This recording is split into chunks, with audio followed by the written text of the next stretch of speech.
नमस्कार मित्रों, मैं ममता वाजपेयी भोपाल से। मेरे हरे भरे छत पर आपका स्वागत है। लीजिए, मैं फिर हाजिर हूँ नए वीडियो और नई जानकारी के साथ। आप देख रहे हैं इंडियन टेरेस गार्डनिंग आर्ट। एक प्रश्न आया था कि आपके अडेनियम के कॉडेक्स इतने खूबसूरत कैसे हैं।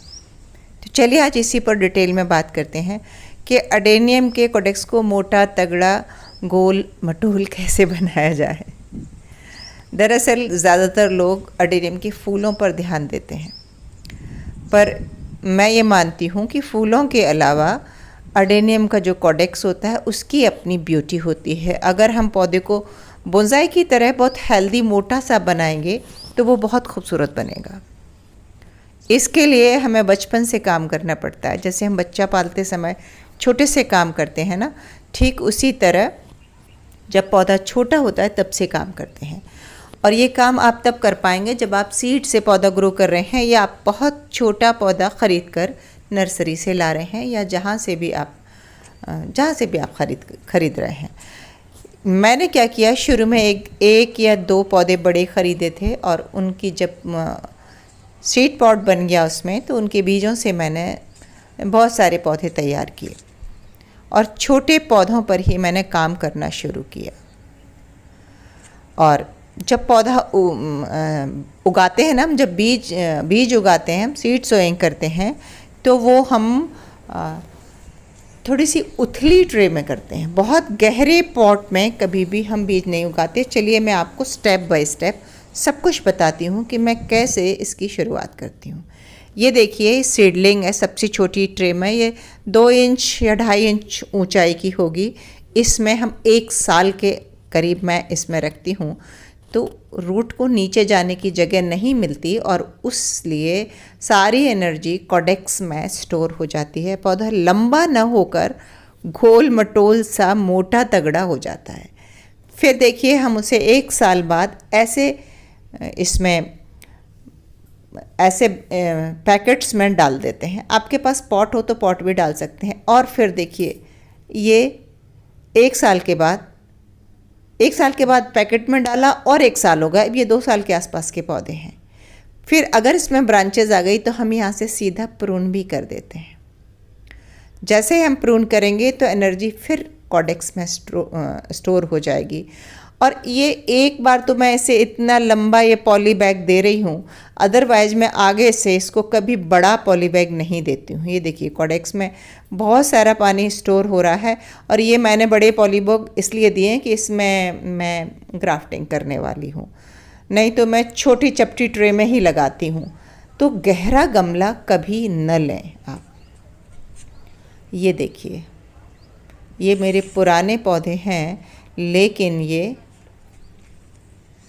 छोटे गमलों में ही रखे हैं। ये जो रूट्स निकल रही हैं, इन्हें मैं अभी ब्लेड से अलग करूँगी।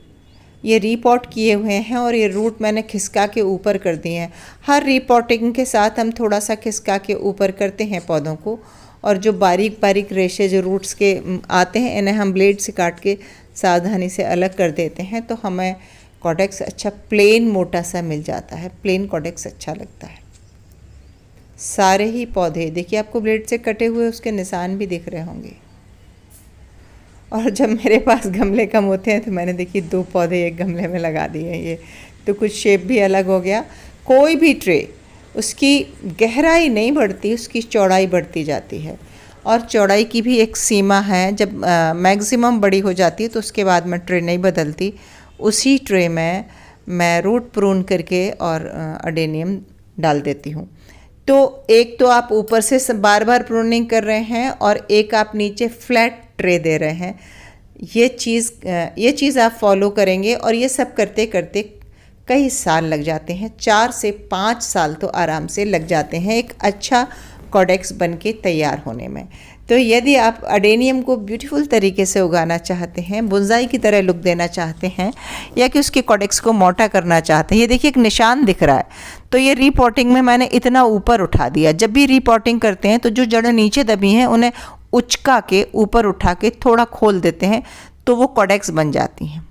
हर साल इसको ऊपर उठा के लगाते हैं तो नीचे का कॉडेक्स जो ज़मीन में था, मिट्टी में था, वो ऊपर आता जाता है और फिर वो तने का रूप ले लेता है। कुछ देखिए ये ट्रे हैं, ये मैंने ट्रे में लगाई है, इनमें चौड़ाई तो बढ़ गई, और अगर पौधा नहीं आ रहा है तो मैंने देखिए लिटा के लगा दिया है, और उसमें साइड से भी एक रूट हो गई, तो पौधे को खाना पूरा मिल रहा है। मैंने कोई भी पौधा एक गोल गमले में, जैसा कि एक साधारण गमला होता है जिसकी 8 inch, 9 inch, 10 inch, 12 inch, 18 inch गहराई होती है, ऐसा कोई गमला नहीं लिया। मैंने बहुत लोगों को देखा है कि लोग गमले में लगा लेते हैं और लग भी जाता है, ऐसा नहीं, लेकिन फिर वो शेप नहीं मिलेगा जो शेप आप चाहते हैं। आपको अगर मेरे एडेनियम्स का शेप अच्छा लगता है तो फिर आप मेरे बताए तरीके से ही पौधे लगाएं। कुछ खास टिप्स नहीं है। टाइम पे प्रूनिंग करें। हम इसकी फरवरी मार्च में प्रूनिंग करते हैं, कुछ लोग सितंबर में भी करते हैं। बस इतना ध्यान रखें, बहुत बरसात में प्रूनिंग नहीं करें, बरसात में तो करें ही नहीं बिल्कुल, और बहुत ठंड और बहुत ज़्यादा गर्मी में भी नहीं करें। तो ऐसा मौसम हो, प्लेजेंट सा हो, तब आप करेंगे तो आपके एडेनियम बिल्कुल मेरे जैसे बन जाएंगे। मैं कुछ भी अलग से नहीं करती हूँ। एक बार आपको मैं लाइन से बैठे दिखा देती हूँ। ये कभी मुझे लगता है कि ये जैसे कोई ऋषि मुनि तपस्या कर रहे हैं और लाइन से बैठे हैं। कभी कभी मुझे लगता है कि जैसे गोलू मोलू बच्चे हैं। तो उम्मीद है अब आप भी बना सकेंगे इतने ही खूबसूरत एडेनियम, और आपके प्रश्न का उत्तर मिल गया होगा। ये मैंने एक प्रश्न के उत्तर में रिक्वेस्टेड वीडियो बनाया था, और वीडियो अच्छा लग गया हो तो फिर लाइक कीजिए, शेयर कीजिए, सब्सक्राइब तो मुझे कर ही लीजिए। नमस्कार।